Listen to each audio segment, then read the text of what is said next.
How I found out my roommate had been filming me in the shower the entire time we lived together. Non-fiction.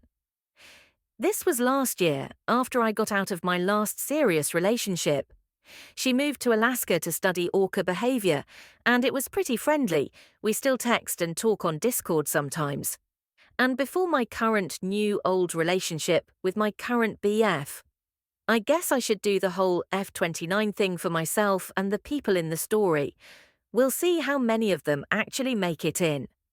All names changed because I'm not a lawyer, and also better safe than sorry.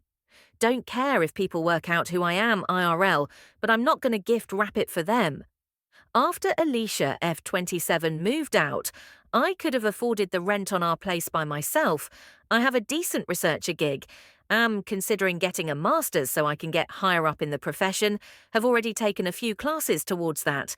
But I didn't like being alone. I'd gotten used to someone being there, and so I asked around our small circle of friends, mostly Alicia's friends that were my friends by default, and found out that Pierre, M26, was looking for a place.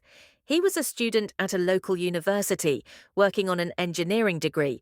I'd met and talked to him several times. He seemed nice enough, and he was smaller than I am.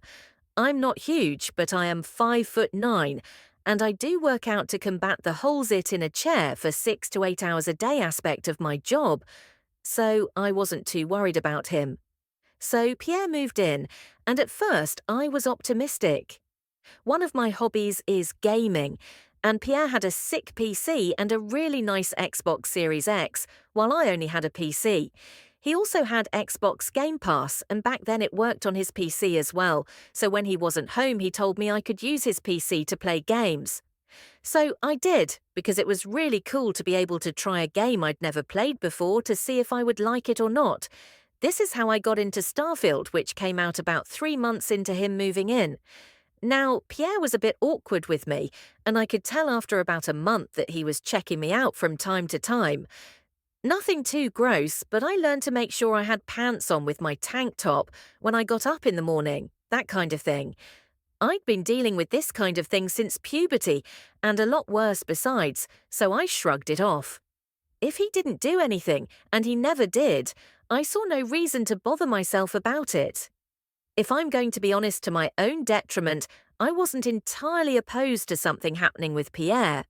But I'd just gotten out of a relationship, and I have enough issues to supply a local comic store, so I was just kind of living life as quietly as possible at that moment. I didn't go around flashing him, but I didn't dress up like a nun either.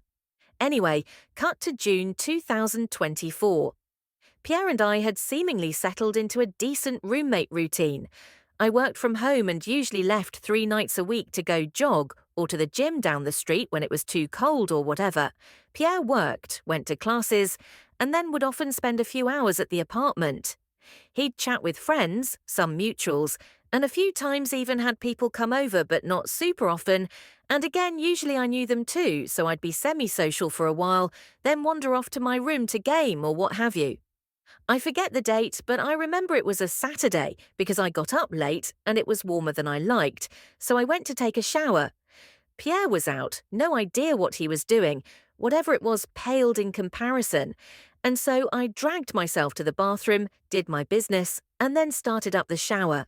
It was and still is an old, converted building with a nice view of the river, and the plumbing is less than ideal. So there I am, naked and groggy AF, with the shower making that horrible sound like it's about to shake out of the wall, and I noticed something I hadn't before. I could see a light behind the drywall around the pipe that connected to the shower head. I turned off the water and the light stopped.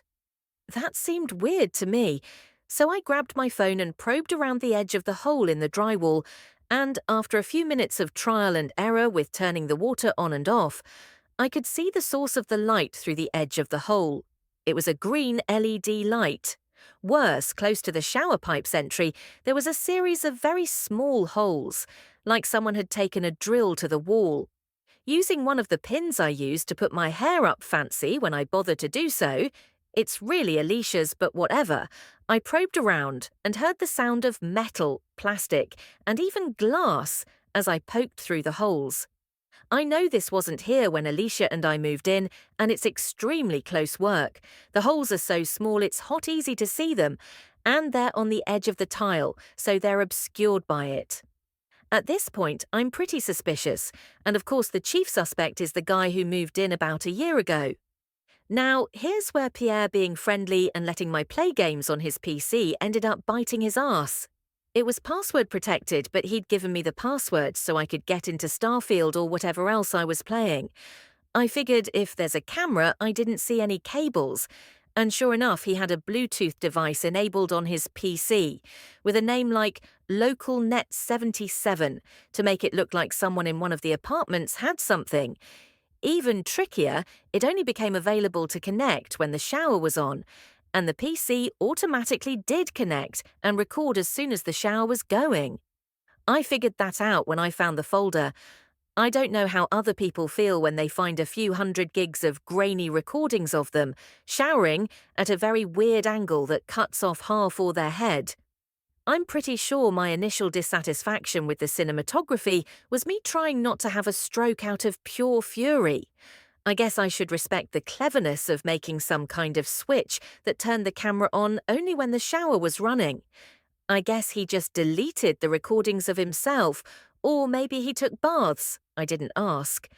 I'm not sure why he bothered, really. I'm nothing special. He could have found better porn online for free, and it's not like you can't find girls who look enough like me for the purpose if he was hung up on me of something. I called a couple of friends, told my younger brother Mark, who lives in California, but is enormous and somewhat overprotective of me, just in case things went south, which I probably shouldn't have. The friends in question were Donna, F33, and her husband Stu, M40, who showed up within 20 minutes. I should take the time to say Donna is a really cool lady, very calm and composed. Stu barely displays human emotion most of the time, and I mostly bonded with him over our mutual love of ruining Donna's life by playing Overcooked. He's also been in a few Pathfinder games Donna ran that I played in.